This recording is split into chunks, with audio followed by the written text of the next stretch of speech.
Boa tarde, sejam muito bem-vindos, muito bem-vindas ao podcast Alquimísticos, comigo, Cris Gouveia.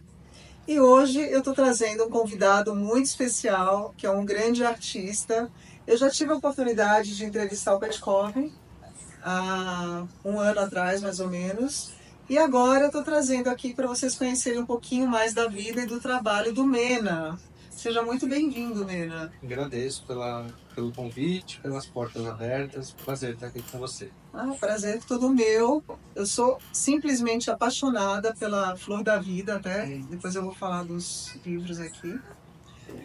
E foi um trabalho que quando você fez, eu fiquei muito feliz de ver aquilo lá no centro da cidade. Eu falei, gente, finalmente alguém teve esse insight de colocar a Flor da Vida num lugar tão necessitado dela. Né? Depois você vai me contar que você teve uma confirmação do seu trabalho, né? Sim. Depois você me conta essa parte, que aqui a gente fala sobre tudo. Pode falar disso também. Tá bom. Então eu vou só apresentar para vocês um pouquinho do histórico do Mena. Vamos lá. Nós temos algo em comum, nós dois fizemos Belas Artes, arquitetura. Você chegou a se formar em Belas Artes? Sim. Arquitetura? Você fez 4 anos? Sim. 5? Isso. Eu fiz só 2 anos. Também como arquiteto. Ah, que bacana. Tá, então você chegou a executar a profissão. Tá. Então, graduado em Arquitetura e Urbanismo pelo Centro Universitário de Belas Artes de São Paulo, também atuou em design e aprofundou-se nas artes plásticas a partir de 2015. Então, os estilos e as técnicas do Mena. Ele tem foco em street art e murais urbanísticos com abundância de cores vibrantes e símbolos ancestrais. Utiliza mais spray e tinta acrílica com aplicação frequente da técnica de vírgulas, que ele vai explicar depois o que é a técnica das vírgulas. Sim. As principais obras e intervenções. Já pintou em mais de 40 prédios pelo mundo, com 38 intervenções somente aqui em São Paulo. Já expôs em murais em países como Espanha, Itália, Alemanha, França, República Tcheca, Holanda, Israel e outros. Mostra no Museu Louvre de Paris. Então, alguns projetos relevantes, ele vai falar depois, a Galeria Pagé, que ele fez o Chamando Amor, o Cocar e o Filtro dos Sonhos. Bicomex, em São Paulo, intervenção técnica de vírgulas, apresentando reinício e continuidade no ambiente corporativo. Murais em locais como o Viaduto Sumaré, super recente, né? A página 2 dessa intervenção, porque a primeira foi em 2021. Entendi, tá. Hospital Vila Santa Catarina, Garagem Automática da Luz e diversos colégios e espaços públicos da Zona Norte de São Paulo. Eu chamei ele aqui principalmente por esse lado espiritualizado, que ele é muito conectado com o trabalho dele e dá para perceber que ele faz uma meditação antes de pintar, né, antes de executar. Mais ativa. Ativa, mas Mas você se conecta de verdade com a obra, né? Você coloca uma intenção naquilo que você está fazendo. O tempo todo, é um portal, né? Sim, sim. Deixa você falar um pouquinho, mas o trabalho dele busca inspiração, cura e expansão de consciência. Então agora a palavra é toda sua.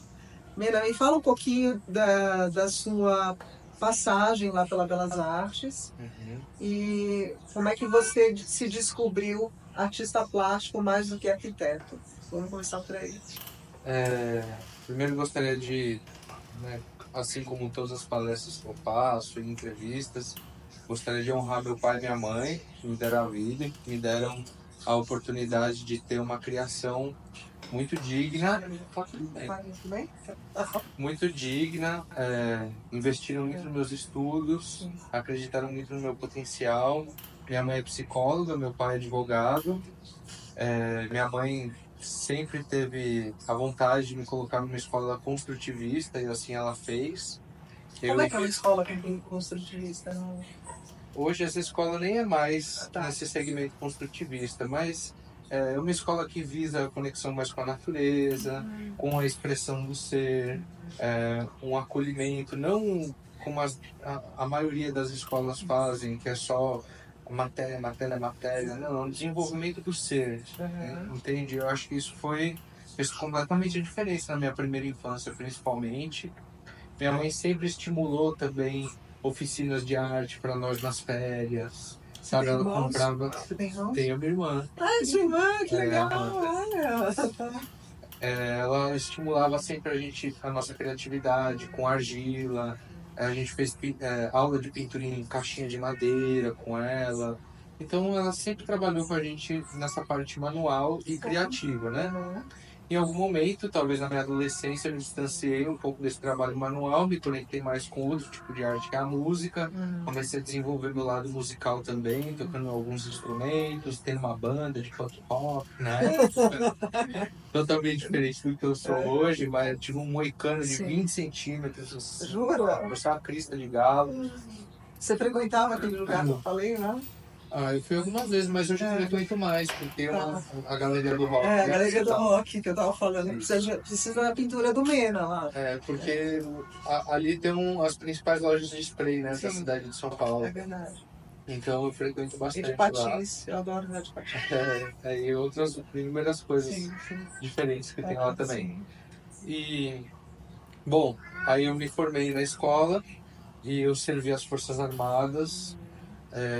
Ingressei na Escola de Oficiais da Reserva do Exército, me formei como segundo tenente de engenharia. E foi uma grande escola. Eu sempre falo muito carinho sobre o Exército, porque grande parte do artista que eu sou é devido a essa fase também da minha vida, sabe? De entender a expressão do meu corpo no seu limite. No Exército eu aprendi a passar frio, a passar fome, a não dormir, aprendi um monte de coisa. Então meu corpo já foi levado ao limite extremo mesmo. Então hoje para mim pintar um prédio é muito prazeroso. Você fica quanto tempo? Quanto tempo leva essa arte de um prédio? Depende da arte, mas eu amo pintar. Então ficou 8 horas lá seguidas. Uau. Na altura. Muitas vezes eu paro por conta do sol, né? E quando começa a cozinhar a cabeça, aí não dá mais, né? Se eu não paro, no dia seguinte eu não consigo pintar. Você começa a que horas? Vejo o sol nascer de cima do prédio. 5 da manhã? Saio de casa às 4. Tá. Aí 5 da manhã já tô lá em cima, tomando meu cafezinho, aí começa a apontar o sol. Sim. E pra mim é um ritual muito especial e sagrado. E aí até 1 hora, mais ou menos da tarde, é a hora que eu pinto, depois não dá mais. Aí já é o limite. Depois do Exército, eu entrei na faculdade de arquitetura, que foi assim, o oposto, né? Eu fui para os dois polos da polaridade. Eu fui do extremo Caxias quadradinho a Belas Artes, que é completamente solta, né? Sim. E muito artística, né? Para mim foi um choque muito grande no começo, mas a insistência e a persistência desses 5 anos foi dissolvendo essa carcaça que eu mesmo tinha me colocado no Exército e foi me atingindo em lugares que eu nem imaginei que poderiam reativar, sabe? Porque eles já estavam aqui, né? Só foi reativando tudo isso. Eu lembro que no começo da faculdade a gente tinha algumas matérias que outras faculdades de arquitetura não têm, como desenho de expressão, técnicas de materiais diferentes, plástica, e tinha até desenho a olho, de modelo nu, né? E pra mim aquilo foi um choque gigante, entendeu? Foi um choque. E aí na quarta vez que eu tava fazendo, a gente tava super normal, já tava super familiarizado com o corpo, sabe? Olhando pro corpo de uma outra forma, não sexualizando o corpo, né? Depois, na caminhada, isso foi melhorando para eu conhecer o Tantra, mas a gente deixa isso para depois. Mas achei válido já mencionar. E na faculdade eu estagiei em 2 lugares que também fizeram grande parte da minha personalidade, digamos assim. Foi uma construtora, acompanhei uma obra 1 ano, uma obra de um colégio, é uma obra muito grande e foi assinada por um arquiteto muito conhecido, que é o Mário Biselli.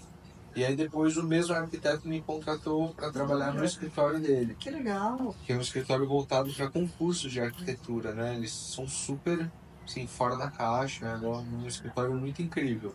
Ele é muito renomado aqui no Brasil, né? O Mário Biselli e o Arthur Catimboliani.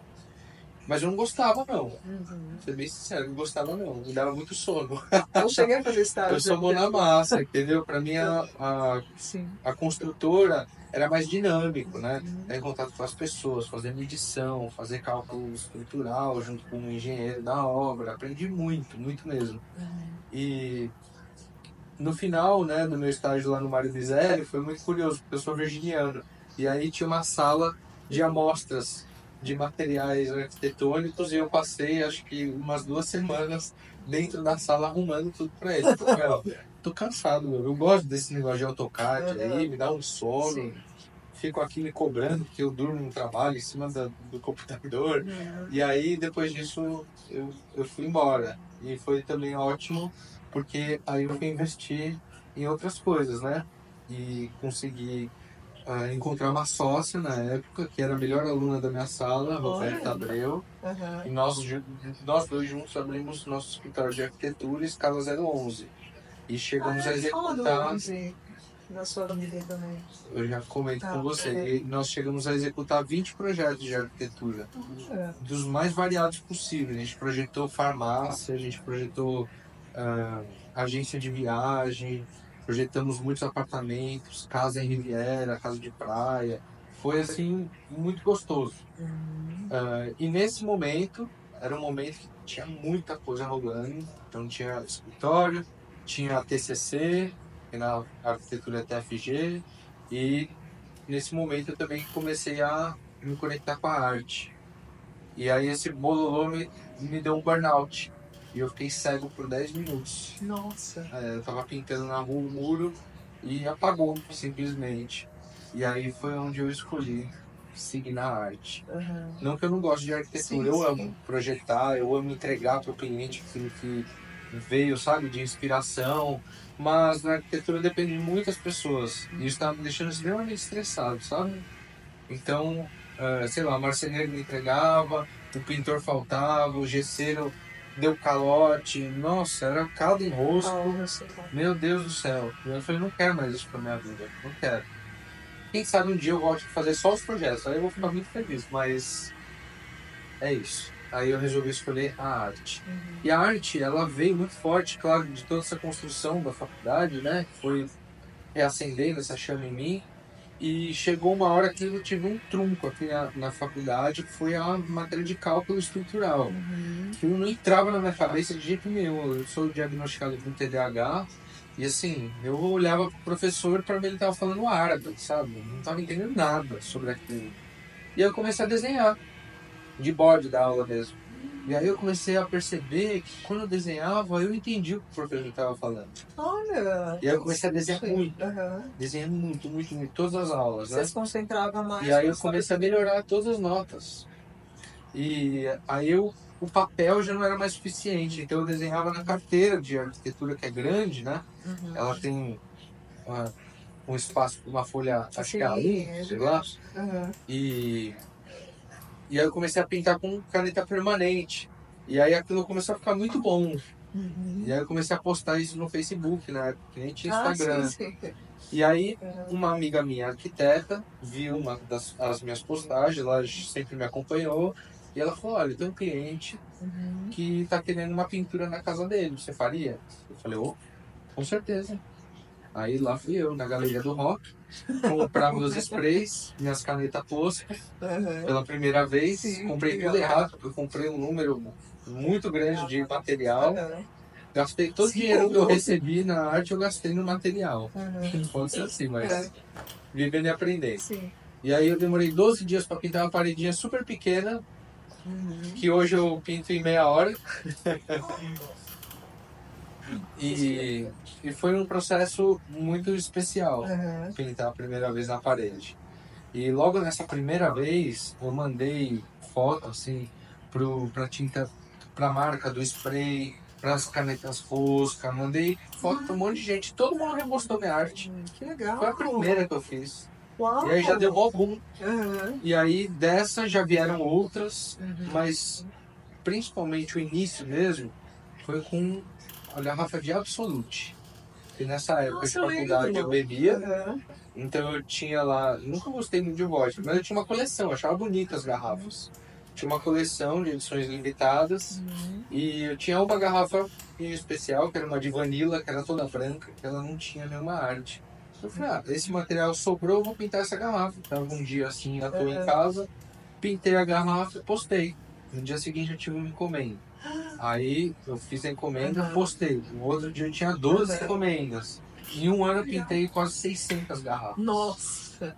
Foi garrafa para o mundo todo, para a China, para o mundo todo. Para os Estados Unidos foram várias, para a Espanha, Inglaterra e uns países bem aleatórios também. Foi bem legal. Você pintou com o quê? Com spray mesmo? Com spray, com caneta, passava o verniz. Eu fui aprendendo, né? E fui fazendo experimentos. Como eu tinha várias garrafas, eu pegava umas que estavam lá largadas e eu ia fazendo experimento. Nunca ninguém me ensinou nada com relação a spray e a caneta posca. Foi tudo na prática mesmo. Né? Autodidata, né? Sim. Que bacana. E aí começaram a vir as técnicas, né? Que todas as técnicas que eu faço são técnicas autorais e todas elas vieram de erros. Me conta da vírgula, achei incrível a história da vírgula. A vírgula, eu estava um dia no meu ateliê e nessa época eu pintava desenhos animados. Das antigas. Porque eu estava resgatando a minha criança interior. Legal, tá. Inconscientemente, hoje eu olho para trás e vejo.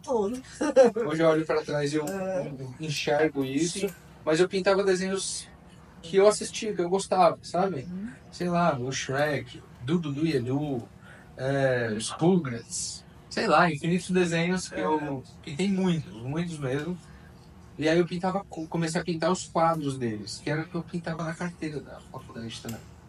E aí eu comecei a pintar os quadros, e aí um dia eu fui tentar fazer o contorno com spray, e o spray entupiu. E ele fez... Aí eu troquei o bico, foi lá de novo, entupiu. E aí eu vi que aquilo deu um efeito legal. Falei, acho que eu vou pintar um quadro só disso. E aí surgiu a técnica vírgulas, nesse primeiro quadro. E eu achei interessante o que você falou sobre a vírgula na nossa vida também. Essa técnica, assim como todas as outras que eu faço também, que eu manifesto, são partículas, né?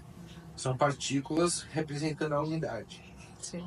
Ao mesmo tempo que cada vírgula é solta, ela, quando está no contexto final, ela vira uma imagem só, que é o todo. Né? Então, isso pode ser representado tanto na nossa vida, que são infinitas vírgulas, né? Acordei de manhã, vírgula, tomei café, vírgula, fui trabalhar, vírgula, voltei no trabalho. Infinitas vírgulas em um dia só, né? E também as pausas que nós podemos colocar na nossa vida. Então, algo não está bom na minha vida, talvez um relacionamento. Põe uma vírgula. Não precisa pôr ponto final, porque a vida não tem fim. E a gente não sabe o dia de amanhã. Então, vírgula. Encerrou o relacionamento. Tô ótimo. Vírgula, inicia o outro. E por aí vai. Ótimo. E por aí vai. Sim, e ao mesmo tempo, cada um de nós é uma vírgula na história do todo. Sim. Porque somos todos um. Sensacional. Aliás, falando de somos todos um, como é que surgiu a flor da vida na sua vida? Ela se apresentou para mim em um momento que eu estava muito mergulhado na espiritualidade. Eu sou um grande buscador da espiritualidade. Eu digo grande porque é infinito, né? É infinito. Quando você acha que você achou a cereja do bolo, fala, nossa, mas tem um monte de coisa atrás dela, né? E vai. Eu amo muito estudar sobre a espiritualidade num contexto geral, assim. Isso me faz muito feliz. Quando eu era jovem, né, eu não conseguia terminar nenhum livro. Você ainda é jovem, né? Nem livro. Sim. E quando eu comecei a estudar sobre espiritualidade, eu comecei a ler. E eu comecei a amar os livros que eu lia, sabe? E isso começou a trazer muito conhecimento para mim também. Eu gosto muito de palestras. Como eu falei, enquanto eu pinto, eu abro um canal de receptor de informação muito grande. Então eu gosto muito de pintar ouvindo palestras, sabe? Ouvindo pessoas que eu admiro, como o professor Mônica Medeiros, que me ensina muito, o Hélio Couto, e muitos outros. Alexandre Comino, meu grande amigo. E por aí vai. Muitas pessoas especiais que eu venho aprendendo. E a espiritualidade, ela nasceu para mim num momento de fragilidade física, de doença, né? O que você tem? Quando criança, eu tinha enxaquecas muito fortes, infantis, e nada, não tinha nenhum diagnóstico, assim, de médico, por mais que eu passei em vários especialistas, tomava um monte de remédio quando eu tinha minhas crises. E aí meus pais um dia tiveram a brilhante ideia de me levar num hospital espiritual que fica em Santa Rita do Passa Quatro. É um pouco longe de São Paulo, mas vale a pena conhecer. E lá eu recebi uma cura. Olha. Eu recebi uma cura nos olhos. Eu fiz um tratamento lá, eu tive lá 3 vezes. Primeiro operou um olho, depois operou outro olho e depois operou os 2 olhos. E aí todas as vezes que eu saía de lá, eu saía com um tampão no olho, sabe? Ficar em repouso com o olho fechado. Depois de uma semana eu podia tirar. E quando uma das vezes a minha mãe foi trocar o meu tampão, porque eu era pequeno, quando ela tirou, o tampão estava cheio de sangue. E ela percebeu que aquilo realmente estava sendo verdadeiro, sabe? E me curou. Eu nunca mais tive aquilo. E depois, na adolescência, com 16 anos, eu estava frequentando lugares bem... Lights. Sim. E encostou um espírito aqui, né? Em mim, e ele começou a me deixar muito doente. E eu fiquei 2 meses, assim, sem ir na escola. Eu também fui internado em vários hospitais, fiz várias tentativas de descoberta do que estava acontecendo. Era uma dor nas costas gigantesca. Tirei o líquido da coluna 2 vezes para fazer exames, etc. E foi um momento bem conturbado. Até que eu tava assim, uns 3 dias já no quarto escuro, ninguém podia nem abrir a porta. Nossa. E aí meu pai falou, vou te levar lá em Separeta. E eu, não, você não vai levar. Ele me arrancou com o colchão e tudo, assim. Me levou à força. Foi um desafio chegar até o lugar também. Nossa. O pneu do carro estourou. Aí meu pai trocou o pneu do carro, andou um pouco, a roda saiu do carro. Tipo, umas coisas bem, assim, pra não chegar lá, né? E quando chegou lá é uma casa espiritual muito grande. Tem coisa de 200, 300 consulentes, assim, né? Para serem atendidos. E aí o dirigente da casa olhou para mim e falou, você vai ser o último a ser atendido hoje. E aí eu cheguei às 6 da tarde lá e eu fui ser atendido depois da meia-noite, sim. Fiquei horas vendo todos os trabalhos espirituais acontecendo. Bravo, nervoso que estava lá naquele lugar. E aí juntou, né, uma egrégora de médiums em volta de mim, tipo uns 40 médiums. E aí eles encaminharam esse ser, um médium recebeu esse ser, que estava completamente... Por que ele foi se acoplar em você? Ele falou? Depois eu descobri. Depois, né? Ele foi um anjo da guarda pra mim, né? Ele me levou até lá. Sim, é verdade. E ele me fez sentir, porque se eu não tivesse sentido, eu não ia acreditar. Né? Eu senti quando ele saiu de mim. Nossa. E eu saí de lá curado. Curado, nunca tive nada assim. Então eu saí de lá com a lição de que a espiritualidade existia. E aí, um pouco depois, eu comecei a frequentar o terreiro de Umbanda, até eu encontrar uma casa espiritual onde eu me identifiquei muito. E eu fiquei lá por 4 anos, me desenvolvendo, fiz curso de teologia, trabalhei na casa também, na egrégora, como médium. Dentro desse momento, aqui, né? dos guardiões, sim. Dentro desse momento, eu também fui em alguns centros kardecistas. Aí começou a pipocar um monte de curiosidades dentro de mim. Quanto mais eu adentrava esse campo, mais esse campo se abria e se apresentava, né?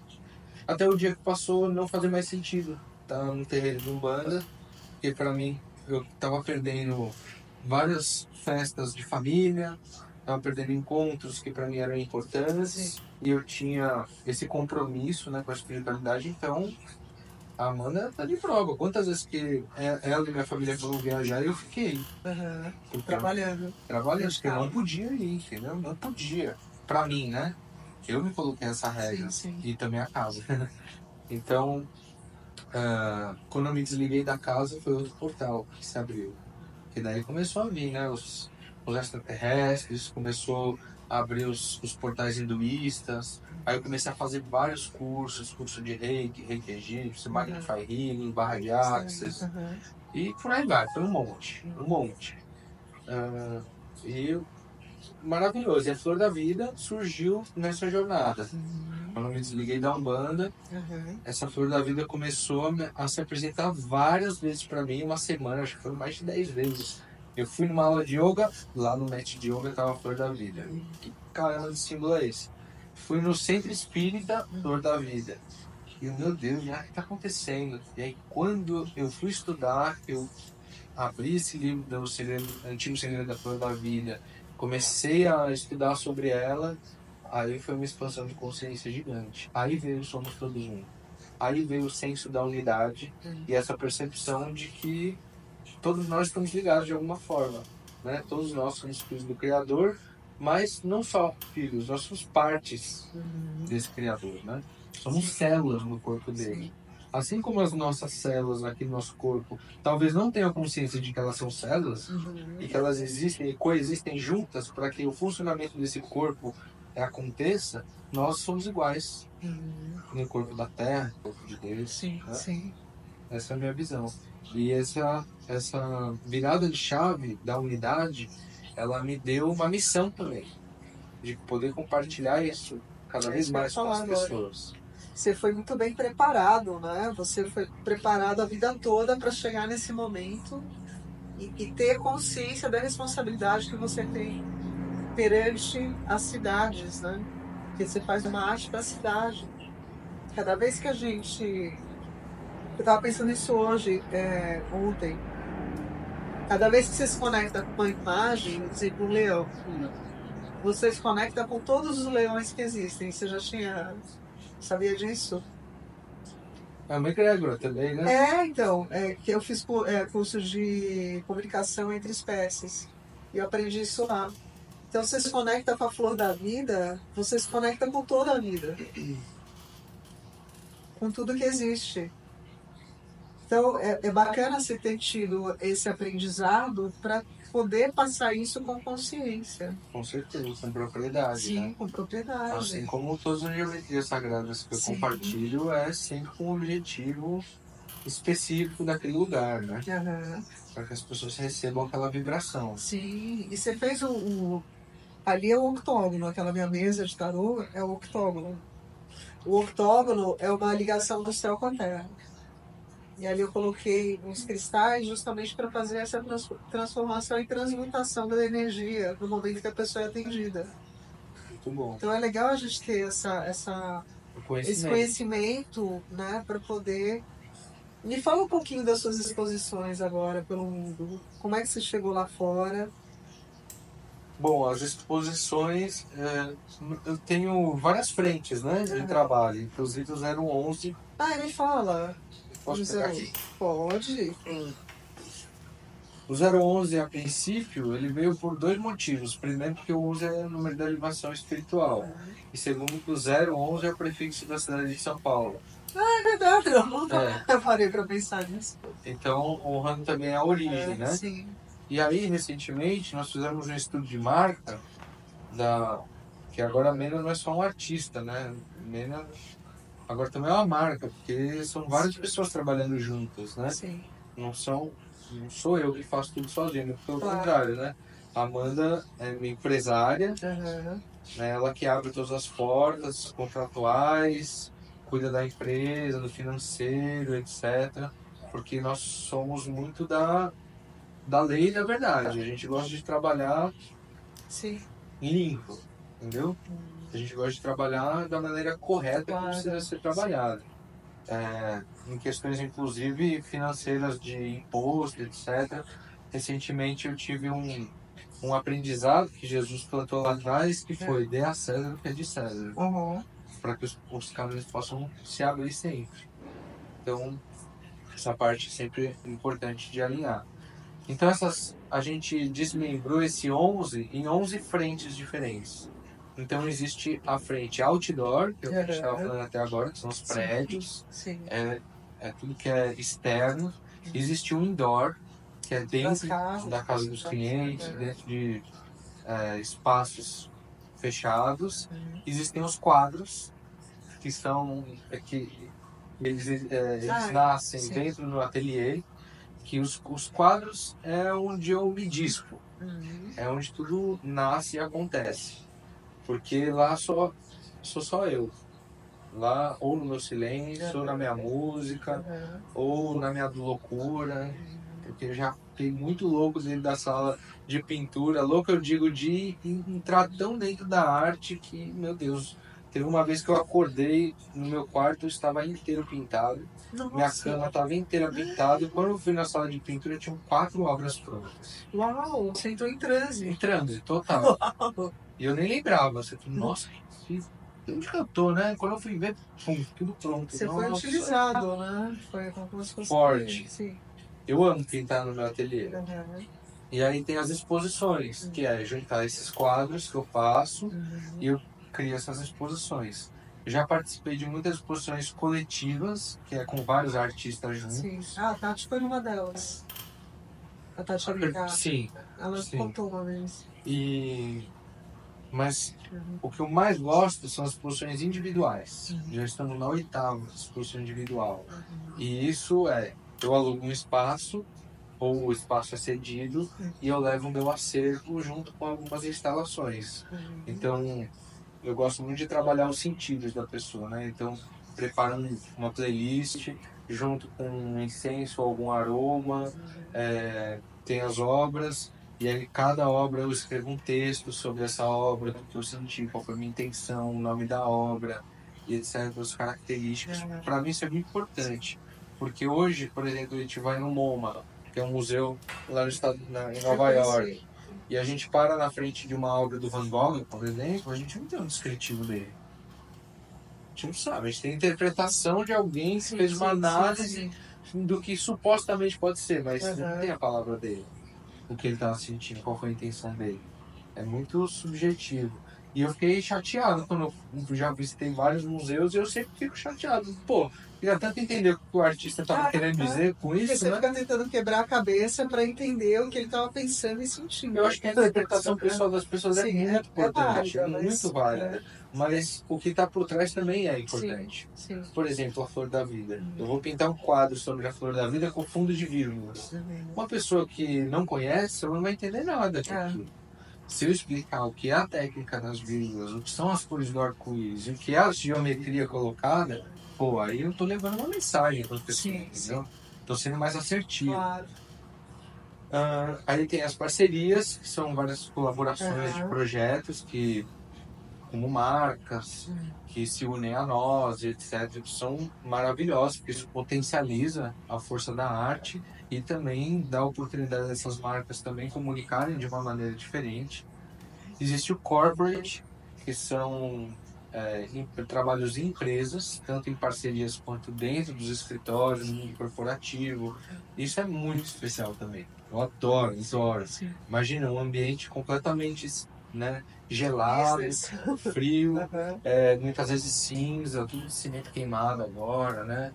Ou às vezes tudo só da cor da marca, tudo laranja no lugar. Aí chega com o arco-íris traz um equilíbrio, né? Ele traz uma harmonia para aquele lugar. E alegria, né?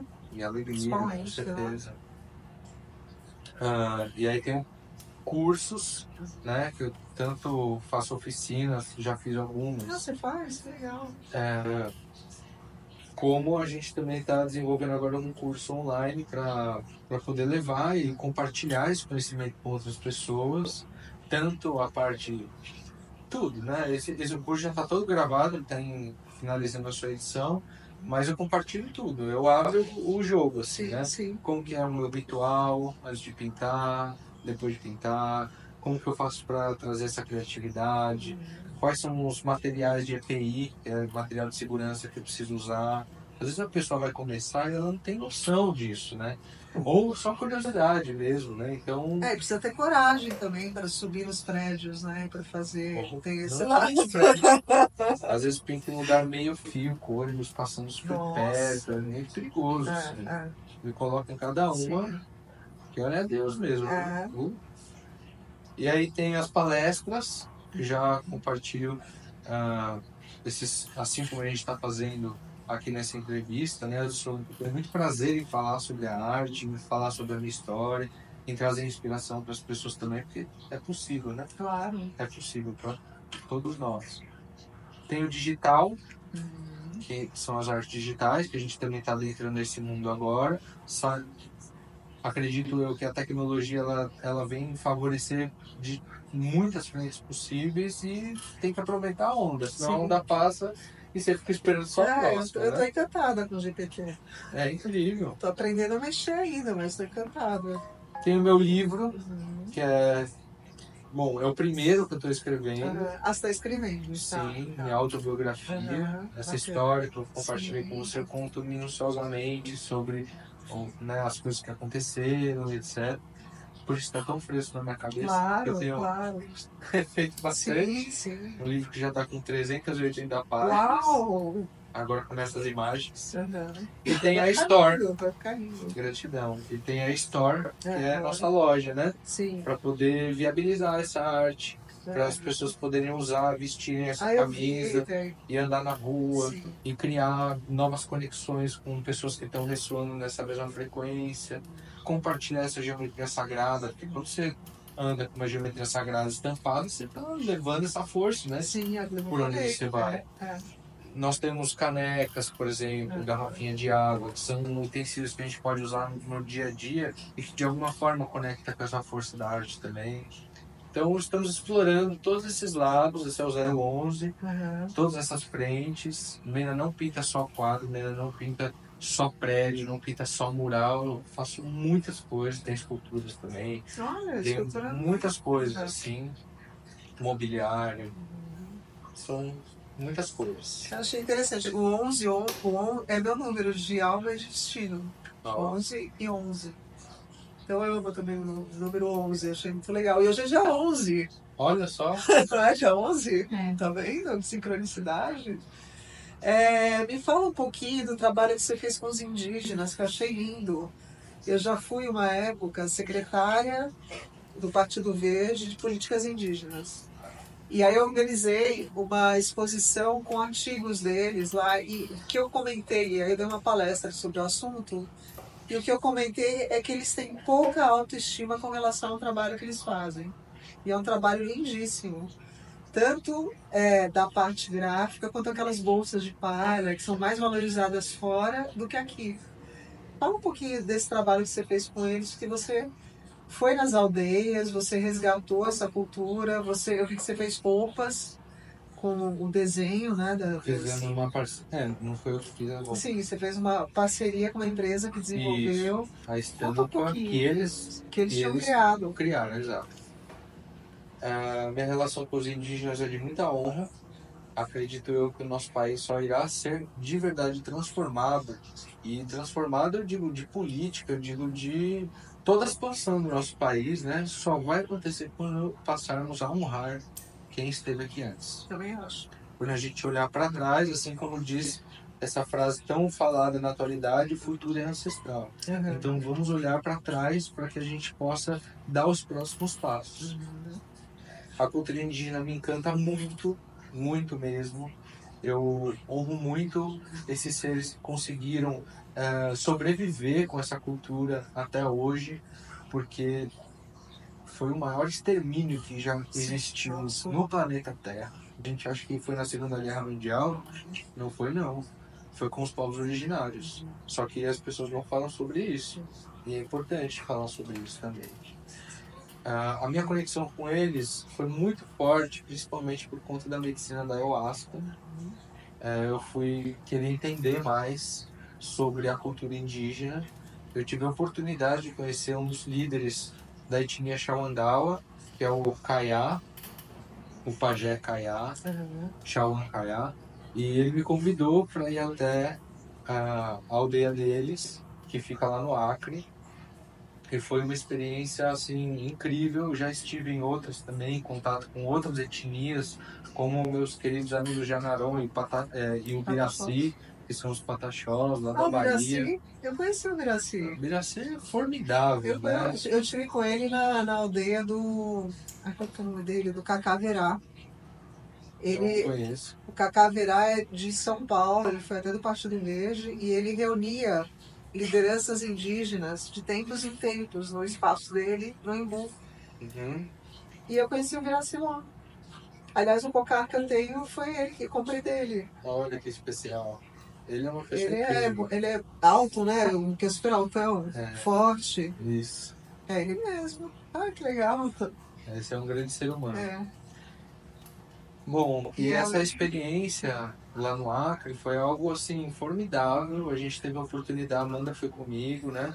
Nós tivemos a oportunidade de criar um projeto que se chama Sementes Ancestrais e nós tínhamos como objetivo fazer um link da arte junto com os povos originários e também tentar favorecer algo para eles, expandindo essa consciência cultural deles. Então nós entramos em parceria com a Monjoá, que já fez algumas coleções também com os povos originários, de etnias diferentes.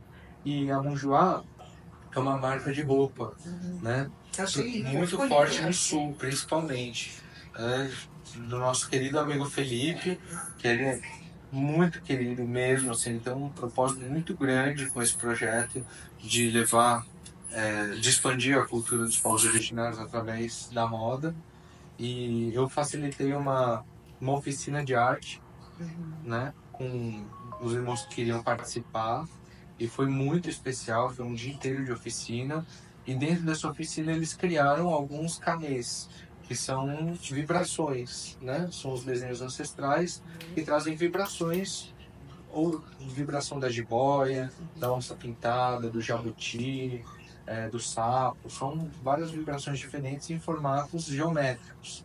E aí, através desses desenhos, a Monjoy escolheu 10, alguns, acho que foram 10, e comprou essa arte dos artistas para poder levar isso na roupa, né? E aí na roupa tinha lá a etiqueta, explicando sobre a cultura xamandal, etc. Então foi um projeto muito lindo.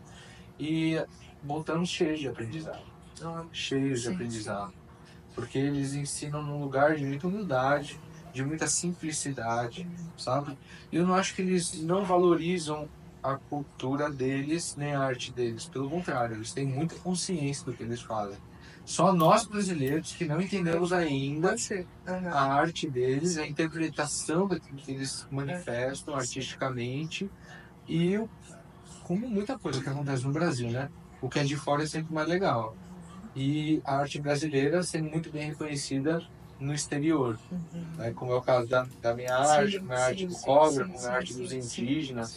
Então, acho que faz parte desse jogo que a gente está passando no Brasil também, dessa transformação, né?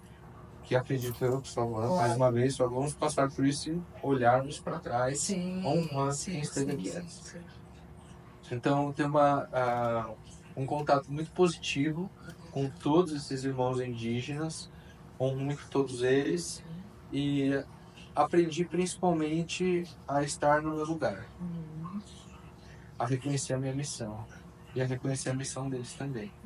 Porque não é à toa que eles estão onde eles estão, porque eles são os guardiões da nossa Amazônia, da nossa biodiversidade, das nossas florestas. Eles são os guardiões da sagrada medicina, que, na minha opinião, é algo assim, é a maior tecnologia que nós temos no planeta Terra, essa medicina sagradíssima que pode acessar dores, traumas, sentimentos dentro de nós que não temos nem ideia que eles existem, porque eles estão tudo encostados lá embaixo do tapete, entendeu? E o que ela faz é mostrar isso de uma maneira sublime mesmo, conectando com a nossa essência, com a natureza que nós somos e trazendo mais consciência, que é o que o planeta precisa.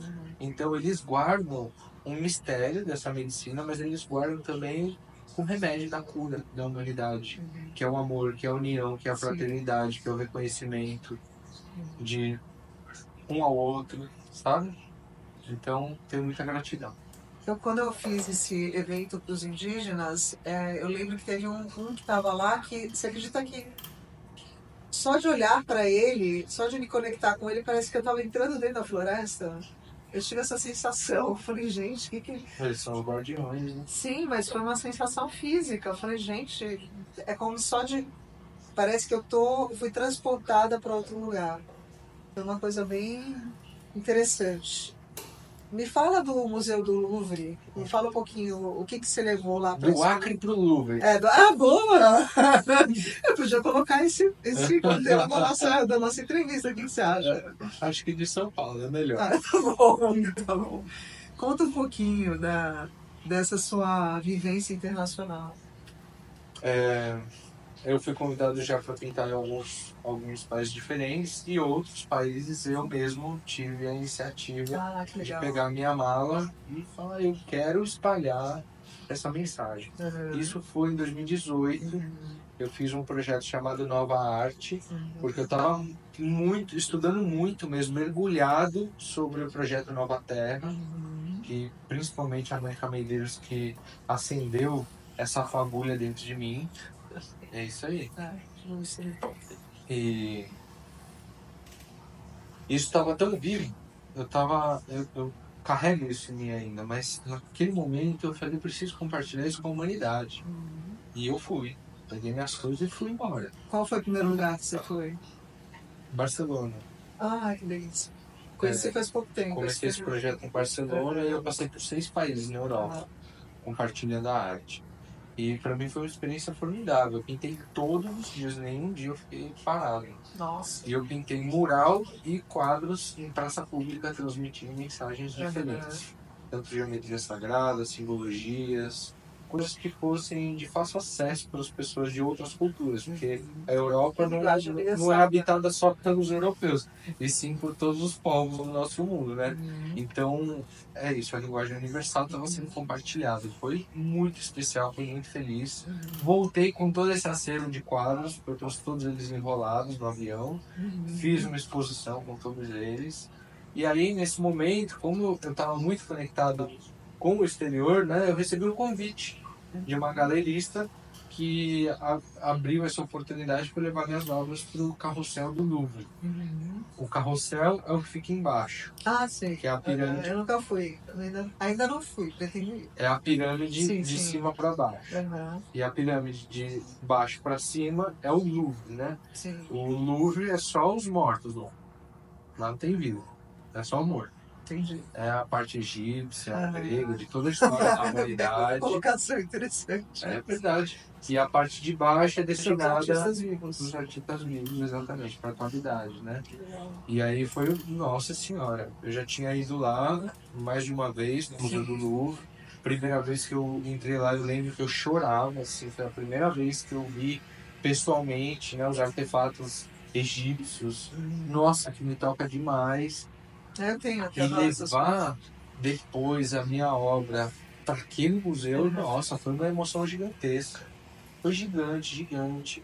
E lá, nessa viagem, nesse momento, foi um momento em que eu entrei em conexão, assim, direta com os extraterrestres. Olha, como é que foi isso? Aí você falou que uma nave pousou em cima do prédio, assim que você acabou a força. A garagem da luz, é verdade. Deu filmado, né? Tem filmado, me mostra depois. Mostra. Fala um pouquinho dessa parte. Foi também um momento que eu estava estudando bastante sobre eles, né? Sobre os crop circles, que são os desenhos das pessoas. Eu adoro! E estava fazendo muito sentido, e essa viagem foi a virada de chaves.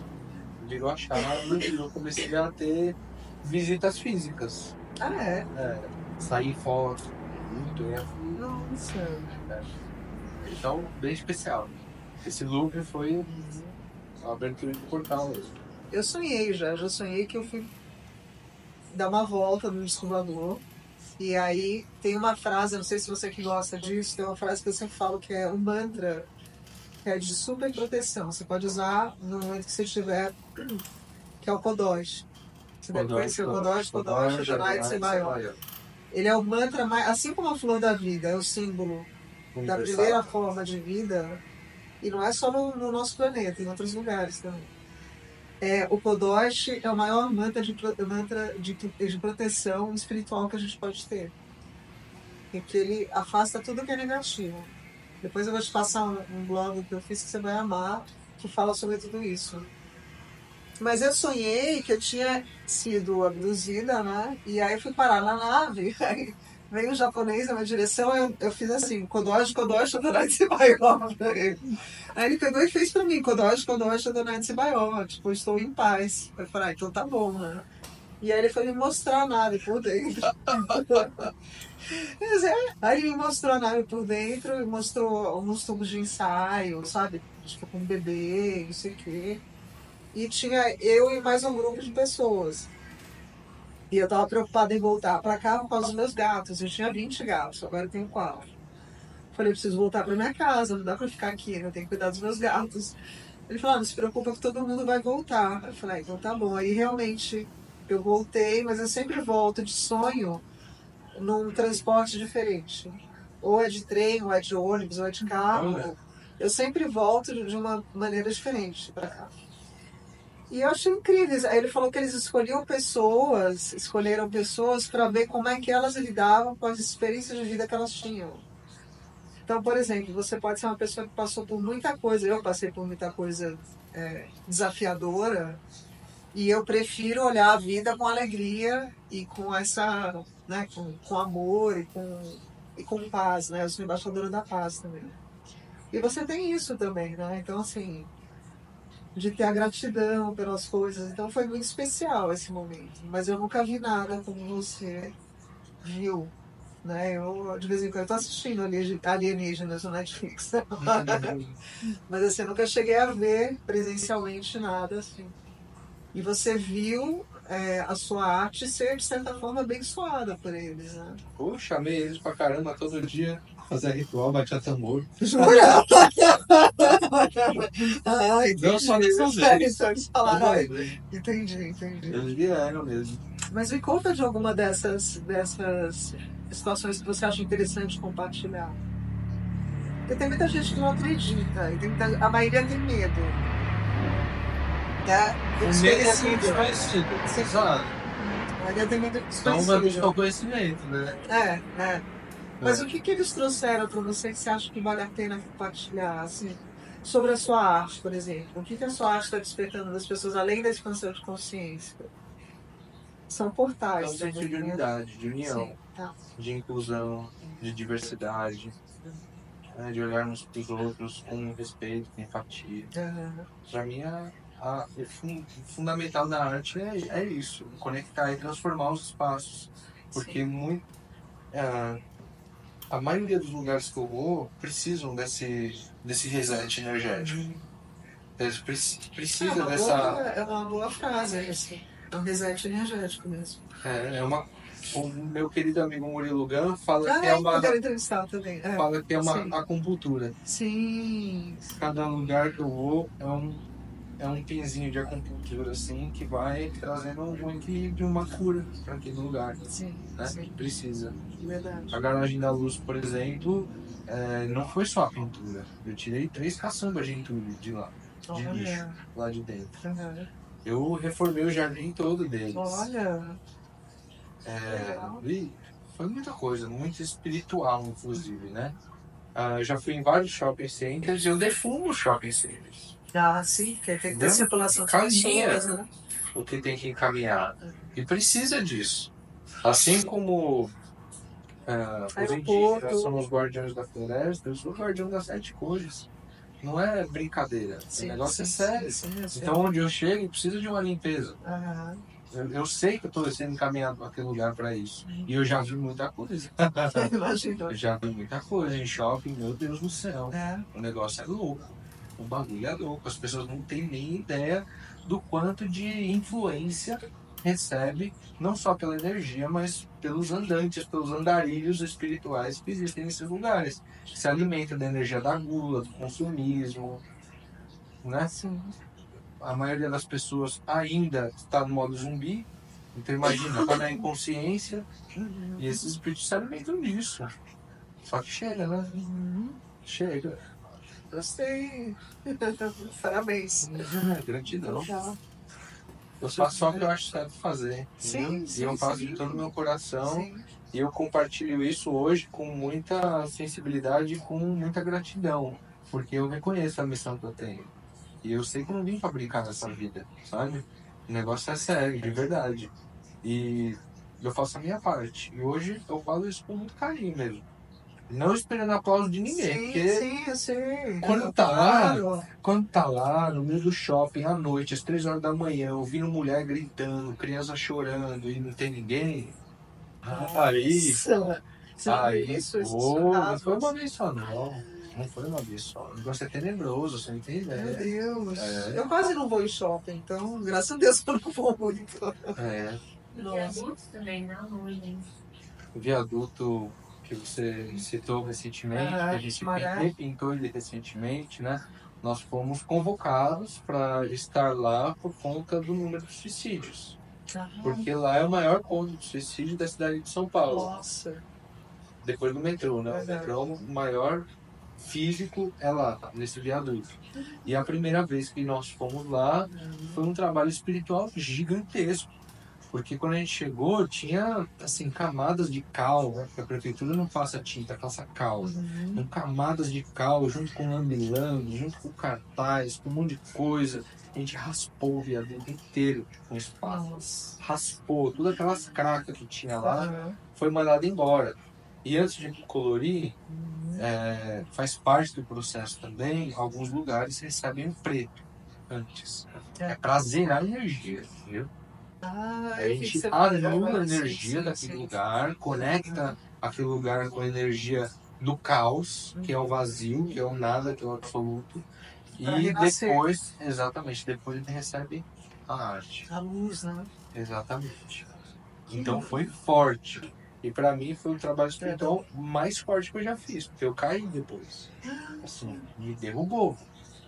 Entendeu? Eu De ficar doente mesmo. De ficar doente e principalmente dos joelhos, porque o viaduto tem que pintar agachado. Né? Eu pintei o viaduto inteiro, né? Com a técnica das vírgulas. Na época, essa vez não. Essa vez eu falei, não vou pintar. Não vou gastar meu corpo assim. E eu fiquei, mano, consegui andar no final dessa arte. E aí eu até sugeri, eu vi a Amanda pintando lá, acho que eu mandei um recado, se precisar de voluntária, eu tô aqui. Aliás, se precisar para os próximos, eu adoro pintar. Né? Com certeza, lembraremos de você. Aliás, é uma pintura, é uma dica boa para as pessoas, assim, sempre quando você sente que a sua casa está pesada, o fato de você pintar a parede, volta e meia eu pinto aqui. Eu gosto de tudo colorido. Volta e meia eu pinto, e aí isso faz realmente um reset energético na sua casa. Então, por isso que as pessoas no fim de ano gostam de reformar e pintar, porque tudo que você conversa dentro de casa fica impregnado nas paredes também. Pensamento também. Então, é bom de vez em quando dar uma... Por que a tinta? Você sabe? Não. Ela é feita de pedra. Ela é pó de pedra. Você está colocando mineral. Está colocando uma energia. Da natureza. Sim. Que legal. Olha, tá vendo? Isso eu não sabia. Deixa eu ver o que mais que eu posso. É isso. Tá bom do viaduto. O que você tem de... Das ações sociais também, né? Fala um pouco das ações sociais da ACB que você fez. Tem bastante gente procurando, né, nesse sentido, para levar para crianças com câncer, enfim. Tem, porque faz parte da missão também, né? Sim. O trabalho social sempre esteve dentro da arte, principalmente porque a minha avó, Olímpia, ela foi um grande exemplo nesse sentido. Ela sempre esteve envolvida em projetos sociais e nos envolveu desde que nós éramos crianças. Sim. Eles foram muito bem educados, pelo que eu tô vendo. Com certeza, todos os sentidos. Então, desde pequeno, eu era garçom nas festas que meu pai organizava, eu servia as pessoas, eu ajudava a fazer disquinho de pizza para servir para as pessoas, eram festas grandes. Todos os anos meu pai, depois, né, minha avó começou, e aí meu pai... minha avó materna. E aí meu pai e minha mãe continuaram, tinha um grupo grande de amigos deles que se tornaram também voluntários, chamava Grupo Harmonia, com 9 casais, né? 10 casais, por aí. E aí eles faziam festas, e aí todo o dinheiro que eles arrecadavam eram revertidos para essas instituições, né? Olha. Especificamente o Sagrado Coração de Jesus, que está lá na Zona Norte, que é e o Senha, que é o Coração Nossa Senhora da Penha, é isso? Não? Não, sempre Nossa Senhora. Sempre Nossa Senhora da Penha. Para crianças. Ambos são para crianças especiais, né? Com síndrome de Down, com paralisia, com diversas síndromes que eles acolhem. São escolas muito sérias, então, assim, essas são as duas principais, mas já houve vários outros. Cotique, a Dona Marli, né? A da Dona Marli, várias outras. E sempre estivemos envolvidos com isso. E de alguma forma eu sinto que esse chamado também é para a arte. Então eu pinto muitas escolas, né? Quando a escola pode pagar, eu cobro. Porque é isso. Claro. Mas quando uma escola me chama e eu tenho a oportunidade de oferecer, eu ofereço com o maior carinho do mundo. Sim. Na mesma entrega, entendeu? Sim. É igual. Claro, Para mim é a mesma coisa. sim. Para mim a arte é sagrada e eu levo ela do mesmo jeito. E em 2020 começou essa onda maravilhosa que eu tô amando de ser convidado para pintar hospitais. Olha, Estava no meio da pandemia, quarentena, aquele medo generalizado das pessoas, né? Graças a Deus a gente conseguiu, eu e minha família conseguimos ir pro interior, ficamos isolados. Eu enchi uma Kombi com todas as minhas telas, minhas tintas. Eu pintei 48 obras. Uau! Em um espaço super curto de tempo. Assim. E teve um dia que assim, já passava um mês e pouco que a gente estava de quarentena. E aí eu conversei com Deus, assim, honestamente. Eu falei, Deus, tá bom, eu tô entendendo que eu tô aqui servindo de instrumento, canalizando esses quadros e tal. Eu quero mais. Eu tô com saúde, eu tô apto. Me manda. Tô pronto. E aí eu tive uma conversa séria com Deus esse dia mesmo. Eu e ele, sabe? No meio do mato. E aí no dia seguinte, 6 horas da manhã, meu celular toca. E era um amigo meu que eu não via há muito tempo. E ele, Mena, tô com um projeto, um hospital, uma ampliação. Meu, vai ser a coisa mais maravilhosa. Porque a gente conseguiu em 30 dias 100 leitos de hospital. Uau! Não, foi uma coisa assim absurda. Foi incrível. E tudo pré-moldado, né? Tipo, eram blocos, módulos, assim, tipo um container, né?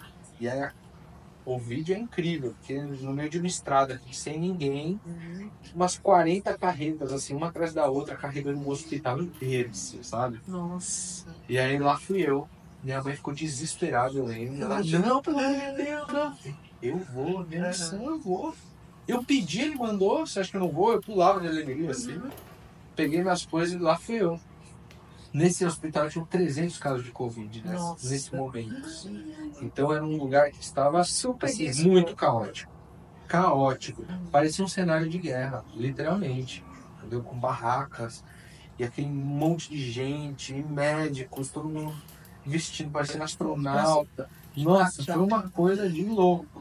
E aí eu pintei a Vibração do Amor num mural de 50 metros. Qual que é a Vibração do Amor? É um coração no meio. Eu fiz uma peça de madeira e ela sai pra fora, com um LED atrás. Olha. E aí é tipo uma expansão das 7 cores, né? Vindo desse coração central. É a Vibração do Amor. No hospital Embu e Mirim. E aí depois disso começaram a vir outros, né? A Vila Santa Catarina, que também foi logo depois desse, ainda era pandemia, contexto da pandemia. Depois fui para o hospital em Barueri, veterinário. Agora eu pintei o Hospital das Clínicas, recebi um prêmio internacional de terceiro melhor mural do mundo de abril. Agora, essa semana eu pintei a ACD, que é um projeto que a gente já está trabalhando nele há mais de ano, assim. É um projeto muito grande. Esse é só o começo dele, sabe? Tem muitas coisas mais por vir. Também estamos com uma parceria muito especial com o GRAAC, que é o hospital de referência assim, mundial de referência de câncer infantil. Ainda não saiu nenhuma arte com eles, mas já aconteceram projetos ali com eles. E é isso, uma parceria especial que também daqui a pouco vai vir. Mas eu estou muito feliz com essa área da saúde, porque para mim faz muito sentido levar essa vibração da arte também como um voto de esperança, como um voto de respiro. E o ano passado eu voltei no Embu e Mirim para repintá-lo, porque já tinha passado bastante tempo, a pintura deu uma deteriorada e eu fui lá refazê-la. E aí os médicos e enfermeiros começaram a vir, porque eles já não estavam mais no contexto de pandemia, né? Então, eles começaram a vir dar relatos para mim, contar as histórias do que eles sentiram quando eu pintei a primeira vez. Uau. E foi muito especial. Muito, muito. Nossa, eu me emocionei várias vezes. Teve uma médica que falou, Mena, eu tava lá, no meio daquele caos, parecia de verdade guerra, assim, eu tava com medo de morrer, eu tava com medo de perder meus pacientes. E aí, quando eu senti essa euforia tão grande dentro de mim, eu saí aqui para fora para poder ver a sua arte. 5 minutos que eu tava aqui, eu já voltava pro prumo e voltava para lá com outra energia. Então, não sou eu que plantei essa energia lá, entendeu? Isso é a vibração da arte. Claro, claro. Eu sou, como o meu querido amigo Marluz diz, eu sou o carteiro. Legal. Entendeu? Eu sou o carteiro que leva a carta. A carta você faz com o que você quiser com a carta. Mas eu sou só o mensageiro. Tem um projeto que eu não fiz ainda, que faz parte da minha missão também, que é dos telhados verdes. Os hospitais estão começando a aderir isso, eu tenho até um site sobre isso, depois eu te passo.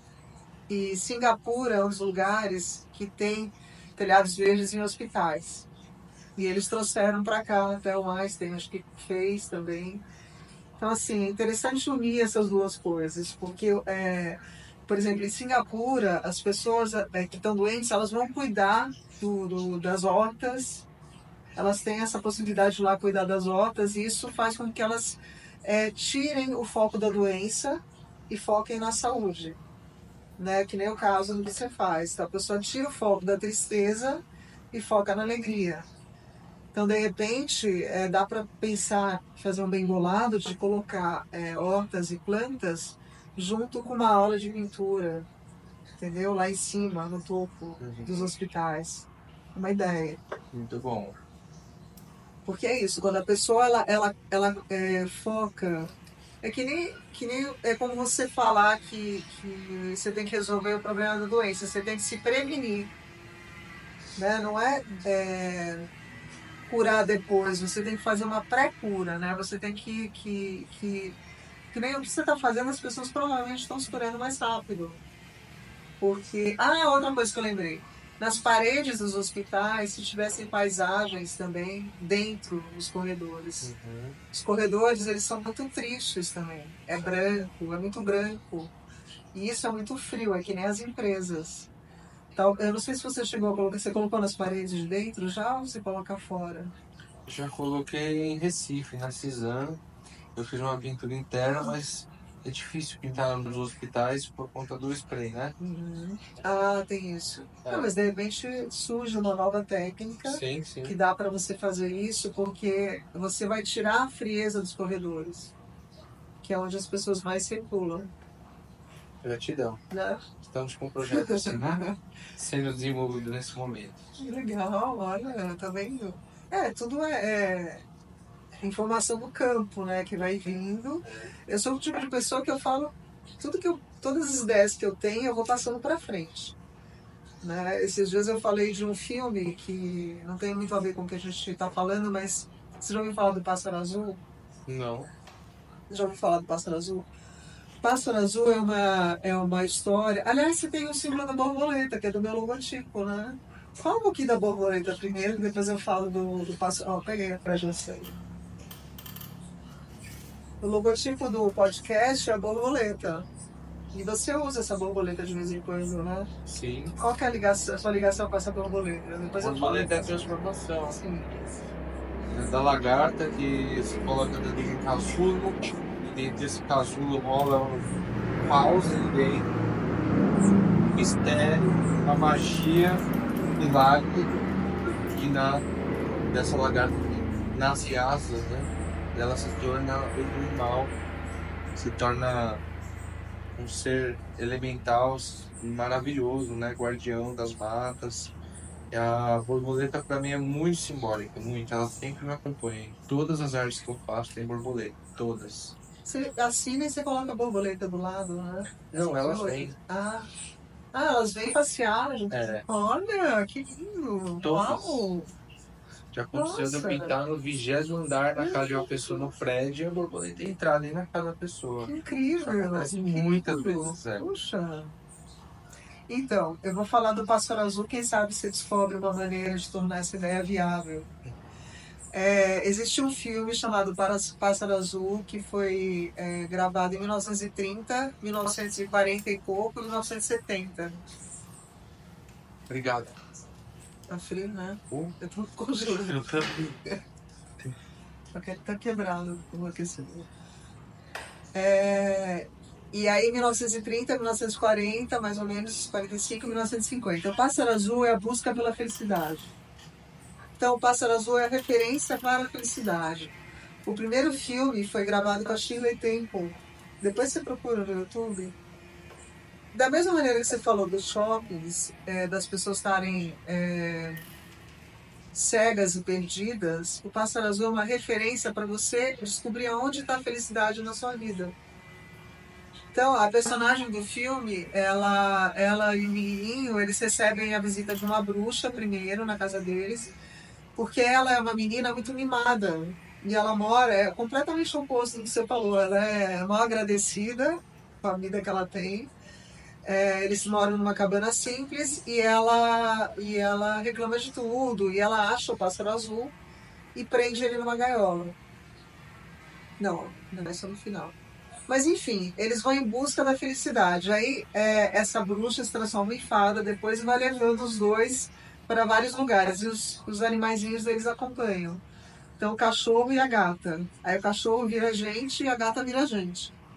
E aí eles vão pro passado, vão na casa dos avós que já morreram, no cemitério. Aí resgatam esse convívio com os avós. Aí eles vão pro céu depois. E aí vem os irmãozinhos que não nasceram e os que vão nascer, conhecem. Aí eles vão para casa essa parte eu adoro, para casa da abundância lá. E aí é uma mansão multimilionária e eles acabam caindo nisso da luxúria, né, de ter tudo que eles precisam, e acabam brigando os dois irmãos. Mas tem um dos filmes que eles dão uma festa e os convidados são a gula, a luxúria, o orgulho, a vaidade. E aí é muito simbólico esse filme. Então ele mostra todos esses lados dos seres humanos, das virtudes e dos vícios. E aí todo ator que eu conheço, eu falo que tinha que gravar esse Inclusive o último episódio foi com um casal de atores, né, que tá trabalhando. Eu falei para eles também desse filme. Eu acho que é importante resgatar, porque já tinha efeito especial na época. Imagina agora, em 2020 e pouco, como é que seria sensacional. Né? Um Steven Spielberg fazendo isso, né? Sim, com certeza.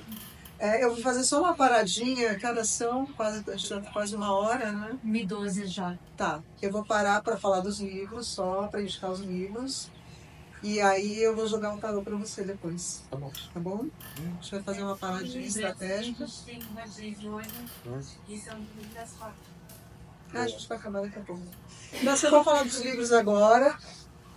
Eu trouxe aqui Geometria Sagrada. Maravilhoso esse livro. Você conhece? Não. Dá uma olhadinha em cima. Da Flor da Vida. Fazem anos que eu estava para comprar esse livro aqui. Eu falei, vou comprar hoje. Eu sei para comprar o livro. Eu preciso ler, faz tempo que eu preciso ler esse livro. Eu amo a Flor da Vida, mas nem eu li ainda esse aqui. E esse aqui, que é o Código Secreto, também fala sobre geometria sagrada. E o Novo Humano, que tem a ver com o que ele falou agora há pouco.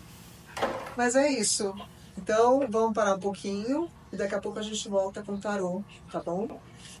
Nem tem. Bom, agora chegou a parte preferida dos meus convidados, que é onde eles vão receber uma mensagem para o momento de vida que eles estão passando. E todo mundo também. Então eu vou tirar aqui, hoje, faz tempo que eu não tiro, as Pedras Filosofais, que é o laboratório do alquimista.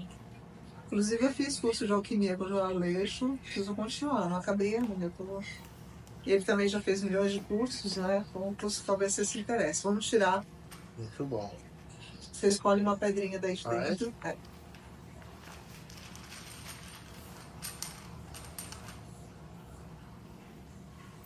Vamos pegar um triângulo.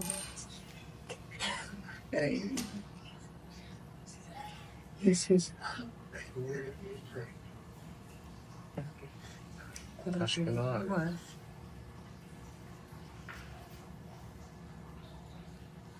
Começa a fazer bruxaria, os gatos já chegam, né? Não é simples que ele vem. A minha casa é igual. Começa a fazer minhas bruxarias, também? Água. Já chega. É a água. Águia. É verdade. Tô cega aqui. Saiu a águia. A águia é um animal de cura. Olha que bênção. Clareza mental, promove a transformação, voe alto e explore o universo ilimitado. Aproveite a sua liberdade. Bom, é pouquinha coisa. O ar é a força vital que une a terra e os céus. Como um dos aspectos de matéria primordial, ele representa as qualidades sutis e gasosas. Os gases nos recipientes são simbolizados por pássaros que sobem e descem, enquanto os líquidos fervem. Os gases escapam e se aglutinam como pássaros cristalizados nas paredes do recipiente. O ar é ligado ao intelecto e à vida mental, que precisa moderar a atividade física, assim como o acréscimo cuidadoso do ar é usado para moderar o fogo e seus efeitos no laboratório. Então, a mensagem. Uma brisa suave sacode as folhas recém-formadas na primavera para encorajar seu desenrolar e crescimento.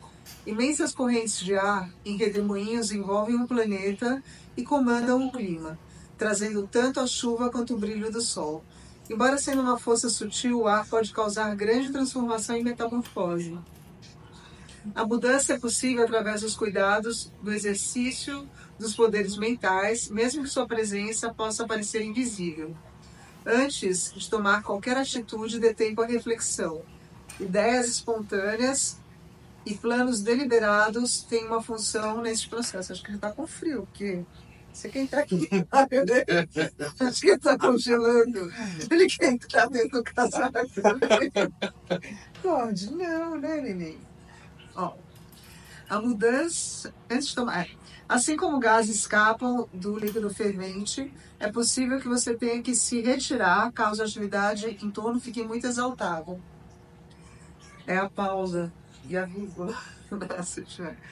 Você tem liberdade e mobilidade para agir, mas possibilidades em demasia podem estar nublando sua linha de visão. Percepções claras, exatas, obtidas pelo distanciamento da situação, se fazem necessários. Assim como gases são liberados para purificar a substância no processo de destilação, a remoção de todos os fatores não essenciais é necessária para encontrar a essência da sua solução. Exale todos os pensamentos negativos e inspire a paz, amor e alegria que nos cerca. Mas você já faz isso, né? Amém. É separar o joio do trigo, né? Muito bom. Gratidão. Gratidão eu, adorei. Muito obrigada pela sua presença aqui. Eu que agradeço. Obrigada pelo seu trabalho, pela sua missão linda e que ela continue cada vez expandindo mais e mais e que as pessoas entendam cada vez melhor o trabalho que está fazendo. Gratidão. E lógico, eu devo te conhecer também. Com tempão no colo dele. Então, gente, tchau, obrigada. E segunda-feira vai estar no ar, no YouTube. E é isso. Beijo.